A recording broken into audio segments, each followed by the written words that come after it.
hoy una columna interesante, ¿no?, de César Campos, amigo, periodista en Diario Expreso, ¿no?, que se preguntaba si es que volvíamos a los tiempos de las cuerdas separadas. ¿A qué se refería? A que, por un lado, iba la economía, ¿no?, avanzando, ¿no?, de manera positiva, y por otro lado, la política, ¿no?, desastrosa que vamos viendo en los últimos meses. Como fue, y yo lo venía criticando desde el año 2010, siempre cito a Michael Porter en ese CAE 2009, que hablaba de la necesidad de reformas políticas, institucionales, el sistema de justicia, etcétera, etcétera. Y por otro lado, lo que había en ese entonces, 2010, 2011, ¿no?, tasas de crecimiento, ¿no?, del 8, 9, por encima incluso en algunos casos del 10%. Y claro, lo marcaba en el contexto, vamos a decirlo, ¿no?, de un entusiasmo que se siente últimamente en el país respecto a un crecimiento de la economía. Esto es lo que incluso han habido varios columnistas que han escrito al respecto. El diario Gestión, que lo suyo justamente es el tema económico, habla pues de esta sensación, este entusiasmo, algunos índices que marcan el crecimiento para este año, digamos, un poco más altos de lo que se habían estimado inicialmente. Y claro, para un poquito resumir, los invito a leer la columna de César, pues dice que nada más alejado de la realidad. Ya tenemos que finalmente terminar con esa historia de las cuerdas separadas. Lo que sí parece, repito, es que se empieza a recuperar, sobre todo, la confianza del sector privado para la inversión en ese campo, que sabemos es el 80% de la inversión en nuestro país. La inversión pública, por ahí un 20%, y sabemos que desgraciadamente no se hace de la mejor manera, en cuestiones de tiempo, eficiencia, etcétera, etcétera. Pero entonces, ¿qué tan real es ese entusiasmo, ese optimismo que nos habla de que se podrían volver a encender los motores de la economía? ¿Y qué tan real es, digamos, creer que eso puede suceder si es que obviamente no solucionamos la otra cara de la moneda, que es el tema político y esas reformas institucionales que siempre quedan pendientes? En otra columna, Parodi, creo que es Carlos Parodi, si no me equivoco, en el diario Perú 21, y además ya lo había mencionado anteriormente, habla que, claro, podemos por ahí, hablamos de un crecimiento de 3.5%, llegar a 4%, ¿no? Por ahí si nos va bien 5%, pero si es que no hay reformas, pues nunca vamos a poder llegar a esos índices que verdaderamente necesitamos para empezar a sacar de la pobreza a muchos peruanos que desgraciadamente regresaron a ella durante y tras la pandemia. Carlos Adriancén, economista, está con nosotros justamente para hacerles ese tipo de preguntas. Carlos, un placer como siempre. Muy buenas noches. Un gusto estar en tu programa. Gracias, Carlos. A ver, ¿son reales? ¿Por qué la gente está mencionando este optimismo, Carlos, respecto de que podríamos, ¿no?, crecer un poco más de lo estimado? ¿Qué tan reales te parecen ¿no?, esas predicciones? A ver, lo primero tiene que ver con un detalle de tu preámbulo, lo de las cuerdas separadas. Lo de las cuerdas separadas implica uno de los mitos más tontos que hemos creído los peruanos. Lo político siempre ha incluido a la economía, y desde que transitamos hacia la izquierda, desde el 2012, 2013 a la fecha, un crecimiento robusto de 6-7% se convirtió en un crecimiento negativo y ahora un crecimiento que aspira al 3% este año, fundamentalmente por un proyecto en Chancay. Pero eso no basta para cambiarle la vida a la gente. Lo que requiere que la pobreza nuevamente se vuelva a reducir y tengamos una senda de reducción es un crecimiento estable, como lo has dicho, mayor al 6%, y eso requiere un boom de inversión. Y eso, además, para terminar de redondear la idea, requiere no olvidar lo que ha pasado en los últimos 10 años. En los últimos 10 años nos hemos vuelto, Cristian, campeones de la corrupción, campeones del incumplimiento de la ley, campeones de la ineficacia gubernamental, campeones de la tolerancia a la violencia ideológica. Y no lo digo yo, son los indicadores de gobernanza pública que publica sistemáticamente el Banco Mundial para más de 100 países. El Perú ha cambiado, Cristian. Hemos hecho una antirreforma que ha llevado el crecimiento robusto de hace 10 años a un crecimiento magro con aspiraciones como las que tenemos que son fundamentalmente debidas a que nos libramos de Castillo. Pero reformas, como dice César Campos, que permitan abrigar una expectativa de alto crecimiento con reducción de pobreza que sienta el pueblo, por amor de Dios, no. Pero entonces, No hay tela para ese vestido. pero entonces, digamos, o sea, nada positivo ni nada por lo cual estar optimista, porque claro, en verdad sería una mediocridad estar optimismo porque lo que queda claro es, como tú bien dices, no hay nada de qué gratificarse respecto de una posible reforma, sino hablamos de proyectos específicos que podrían justamente elevar ese índice de crecimiento para este año. Carlos, has mencionado particularmente el puerto de Chancay. El Perú tiene para saltar en un pie al haberse deshecho de Castillo, un golpista con aspiraciones chavistas. Esto explica gran parte del rebote. Chancay es algo que recién se va a materializar, pero que no va acompañado de un boom de inversiones, porque todavía la economía peruana espanta. O sea, yo no hablo de optimismos o pesimismos, esos son sentimientos. El Perú claro que tiene esperanza, pero tiene esperanza si haces tu tarea. Y su tarea implica reformas institucionales que permitan invertir en el Perú. En América Latina, el camino para hacerse rico se traba, se imponen barreras, se crea un poder judicial impredecible, un Congreso enloquecido. Lo que vemos a diario y nos quejamos los peruanos, los extranjeros precisamente no se mueren de pasión por invertir en un país que no cumple la ley, o que solo el último año, de acuerdo a Transparencia Burocrática, subió 20 puestos en la percepción de corrupción burocrática. Entonces, no, tenemos mejores tiempos que hace un año y medio, pero no se ha hecho ninguna tarea que permita esperar un crecimiento robusto como el que tuvimos hace más de 10 años. Carlos, has mencionado algo muy importante que yo mencionaba en programas anteriores, ¿no? Que el Perú sigue espantando a los inversionistas que buscan predictibilidad, ¿no? Económica, política, social, sobre todo jurídica. Entonces, digamos, la pregunta cae de cajón. ¿Por qué no espantaría las inversiones chinas? Y quiero llegar ahora a un punto en el cual puedas combinar un tema de geopolítica con también, obviamente, el tema económico, un poco de realpolitik que también incluye, obviamente, la parte económica. ¿Por qué no espanta la inversión china el Perú como sí lo hace respecto de otras inversiones, Carlos? Cada pueblo tiene ciertas peculiaridades culturales. China no es una economía de mercado. China es un régimen totalitario. Sabe hacer sus contratos. Ningún país permite inversión china y después se porta mal con los chinos. Los chinos saben defender sus intereses. En toda la región ponen la mano bien clara. Entonces, si aceptamos la inversión china, porque la inversión reduce pobreza en nuestro país, es bueno entender que vamos a tener que pegarnos al trabajo de hacer respetar las reglas peruanas. ¿Y por qué no vienen de otros países? Porque hay que reconocer que el puerto de Chancay fue uno de los últimos tratos que se cerraron. De ahí en adelante, acuérdense, vino Humala, vino Vizcarra, vino Sagasti, vino Castillo. Correcto. Y de ahí ya no hubieron más. O sea, quizá fueron los últimos que captamos. Y en un proyecto de importancia como Chancay, y teniendo guardadito el otro proyecto que es muchísimo más grande, como el de Corillos. El Perú puede ser un lugar mucho más dinámico, mucho menos pobre, si no traba la inversión extranjera y la inversión privada. Pero hemos mantenido gobiernos que necesitan pobres, que necesitan corrupción, que no cumplen la ley, les apesta la ley. Correcto. A ver, tú mencionabas la primera parte de Chancay que se inauguraría, ¿no? Ahora en noviembre con la avenida de Xi Jinping, entiendo, son 1.300 y claro, el proyecto en su totalidad son 3.500. El de Corío que tú mencionabas son, entiendo, 7.000 millones de dólares, ¿correcto?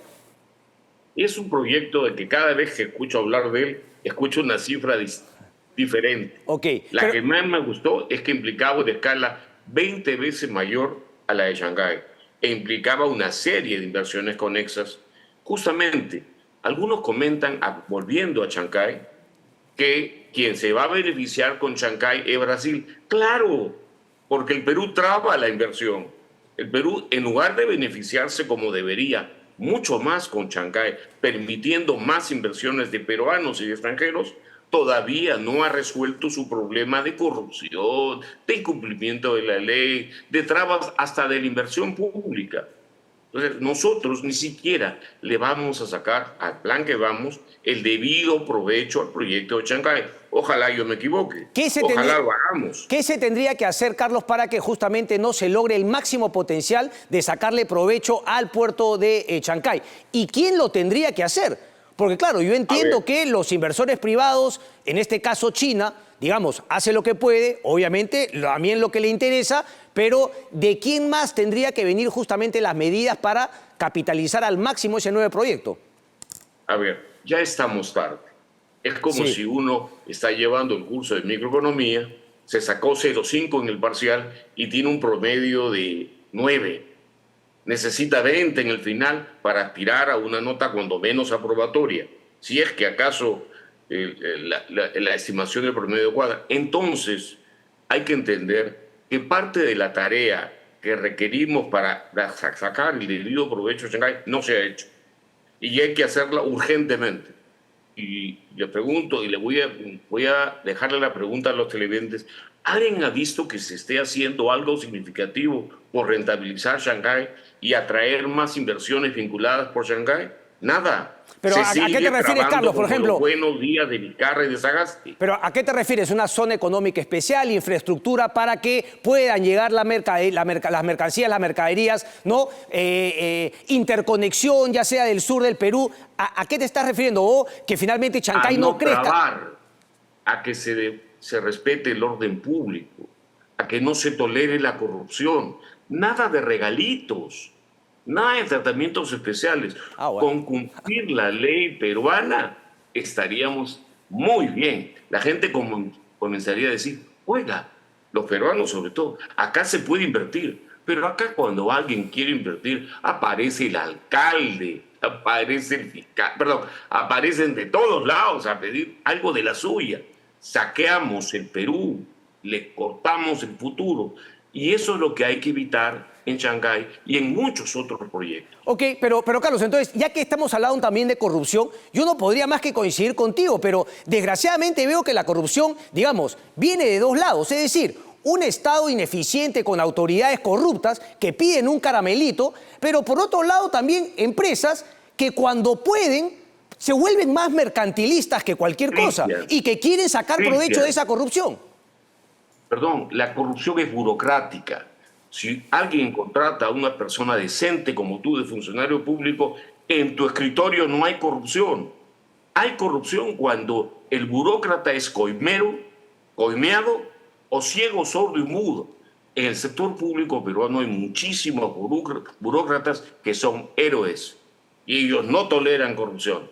Pero hay muchos de los otros, los que son coimeros, los que son coimeados, y los que son ciegos, porque hasta ahora no podemos meter preso a casi nadie. Mira los fiscalitos de la corrupción, esos personajes televisivos tan simpáticos que posan y Dios sabe en qué terminarán.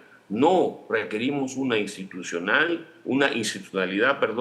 que respete a los peruanos.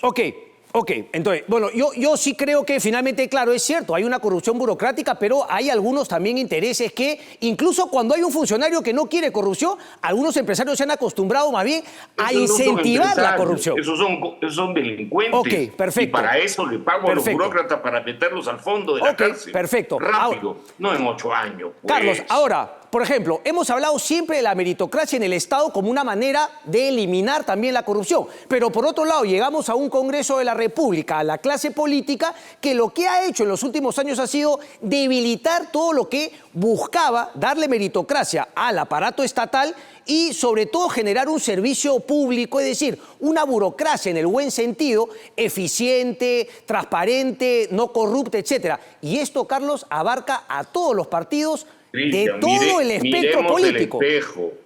Servir se lo han tumbado. Dos refranes muy buenos.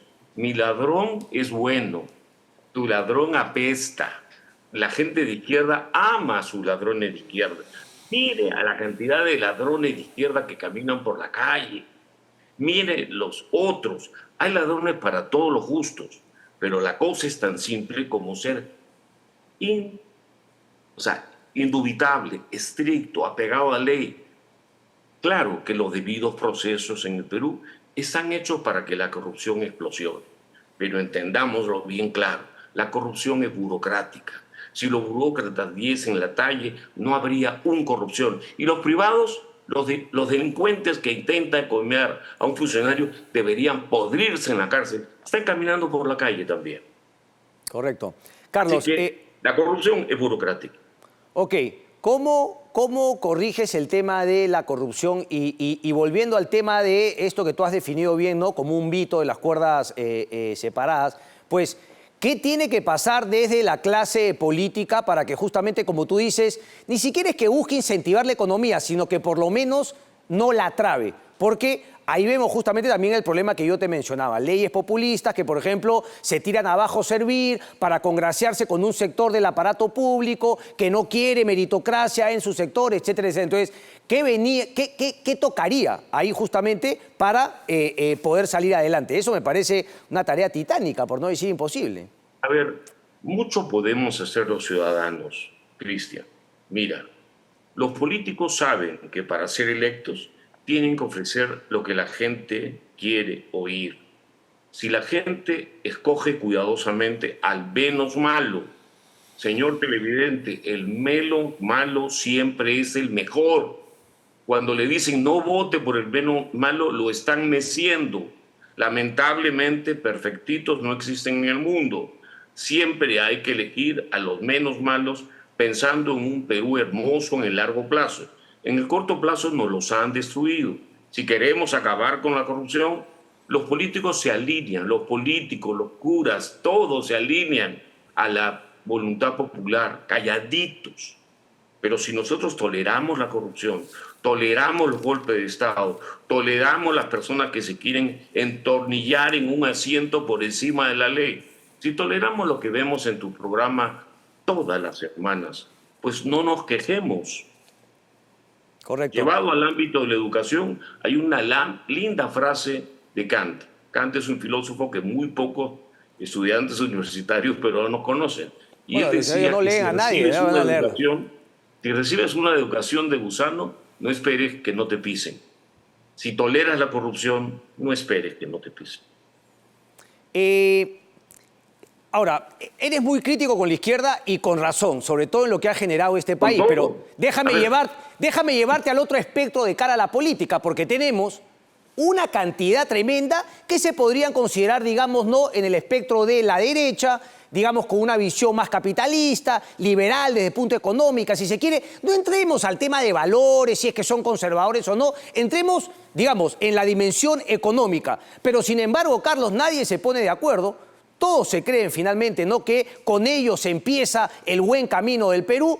Todos son caudillos, no lideran absolutamente a nadie, pero ellos quieren ser presidentes del Perú. ¿No te parece es un problema también? Cristian, yo soy profesor de economía. Para decirte que alguien es de derecha, te defino lo que es derecha y te defino lo que es izquierda. Lo que él me diga que es, me importa bien poco. Eres de izquierda cuando eres la antítesis del capitalismo. Y el capitalismo, en teoría, es la libertad de las personas, sobre todo la política. Los regímenes de izquierda son opresores. En el Perú no hay derecha. Dime qué candidato de los 30 y tantos grupos que parece que van a presentar candidatos va a ofrecer una sola política que tú puedes decir de derecha. No hay derecha acá. Aquí hay extrema izquierda, filosenderismo, y centro izquierda, que como está a la derecha de la extrema izquierda, la llaman derecha. Pero ni Keiko, ni el alcalde de Lima son de derecha. De corazón querrán ser, son aspiracionales, pero mira sus medidas, siempre oprimen. Oprimen para beneficiar un sector, oprimen bajo una política socialista. El Perú es una desgracia económica porque no tiene derecha. Bueno, pero nadie defiende la libertad del pueblo. Pero ni siquiera entonces hay un candidato que tú puedas, finalmente, en todo caso, ¿a quién se acercaría a esa definición de derecha que tú nos das? Por eso te dije que hay que elegir al menos malo, al que sea menos de centro izquierda, el que se va hacia la izquierda. Normalmente miremos lo que han hecho los gobiernos de izquierda en los últimos 10 años. Han destrozado el país. los primeros años del próximo gobierno van a ser limpiar la explosión, van a tener que limpiar explosión de informalidad, explosión de corrupción, explosión de ineficacia, porque como dice su mentor, el más pintón de todos los gobernantes latinoamericanos estos días, él y su novio, un gobernante latinoamericano, ellos necesitan pobres y son buenos haciendo pobres. Castillo sabía que estaba haciendo pobres para quedarse. Entonces, busquemos entre los candidatos el que se exponga más a la discusión pública y no sea el que me oferta más o el que me dice lo que yo quiero escuchar, porque ellos saben que para ser elegidos ellos tienen que ofrecernos, somos ricos cuando somos pobres, vamos a ser honrados. ¿Cuántos manos limpias, ladrones hemos elegido últimamente? Por Dios. Entonces, la pelota está en nuestro pie. Nosotros podemos construir un mejor Perú entendiendo que el que viene a sembrar. No hay cosecha, no somos ricos, nos estamos empobreciendo. Somos el 7% del producto por persona de un país desarrollado, Suiza. Somos bien pobres y nuestra gente está sufriendo. Hay que captar inversiones que fundamentalmente son la fuerza con la que se reduce la pobreza. Correcto. La de la desigualdad es un canto de la izquierda. ¿En cuánto calculas entonces, finalmente? ¿No hay, digamos, fundamentos, no cambios estructurales para llegar a esos niveles de crecimiento 5 o 6%? Esto es solamente, digamos, un rebote, una ilusión por un proyecto en particular en el cual se han invertido 1.300 millones, que algo puede generar. ¿En cuánto terminas calculando entonces lo que puede ser el crecimiento este año? Imagino que no augura nada bueno para el próximo año también, porque como tú dices, no hay ningún cambio estructural, ninguna reforma que nos puede finalmente pensar Pero va a madurar, Chancay, y algo va a mover el norte. Bueno, pero, me quedo con el Banco Central. El Banco Central, que sí hace proyecciones, yo no hago proyecciones, es una institución seria, 2-3%, que quitándole el crecimiento demográfico es un 1%, que para que vean lo pobre que es ese crecimiento, la predicción del Banco Central es la más seria que he revisado. La del Banco Mundial se va a corregir cuando se den cuenta que el Banco Central la corrigió. La del Banco Mundial. Ok, la del Banco Central. Es la del Banco Central de Reserva. Y la del Banco Central de Reserva no es, digamos, de las más altas. O sea, está creo que por debajo de 3%, si no me equivoco. Está en 3%, que es lo coherente. Ellos tienen equipos de gente que monitorea la marcha de los indicadores, cuidadosamente. Son gente seria. Correcto. Entonces, el gobierno no tiene nada que ver con este crecimiento de 3% que finalmente es mejor de lo que ha sido el año pasado y qué sé yo. Me lo planteas porque no tiene nada que ver, si no hablaríamos de que destrabaría y no solamente estaríamos recibiendo a los chinos, sino por ahí también recibiendo inversión norteamericana, europea, etcétera, pero eso no se está dando. Por lo tanto, más bien, que haya tanta inversión de un solo país, lo que hace más bien es denotar la falta de ideas y el fracaso de este gobierno respecto de la economía. A ver, cuando un gobierno capta inversiones, no las capta con bandera. Invierten en ese país los nacionales y los extranjeros. Y eso es el principal logro de la política económica. Porque cuando hay inversión, hay crecimiento. Cuando hay crecimiento, hay reducción de pobreza. Y para ellos debemos gobernar. O sea, el éxito más grande de Dina Boluarte y de los que terminen después de ella implican captar inversión. Pero nos han contado que la inversión es para los ricos. Por eso somos un país pobre. Porque desde Velasco, cuando nos hundimos, cuando se fregó el Perú, hasta la fecha, solamente tenemos regímenes de centro izquierda y de extrema izquierda. Correcto. Carlos, nada, yo te agradezco mucho. Hasta una próxima oportunidad. Nos queda claro entonces una dosis de realismo, ahí donde se respira un optimismo, ¿no? Sin fundamento. Pero tengo esperanza, ¿no? Bueno, imagínate dónde estaríamos. Pero como tú dices, la esperanza es un sentimiento que no tiene por qué ser racional. No.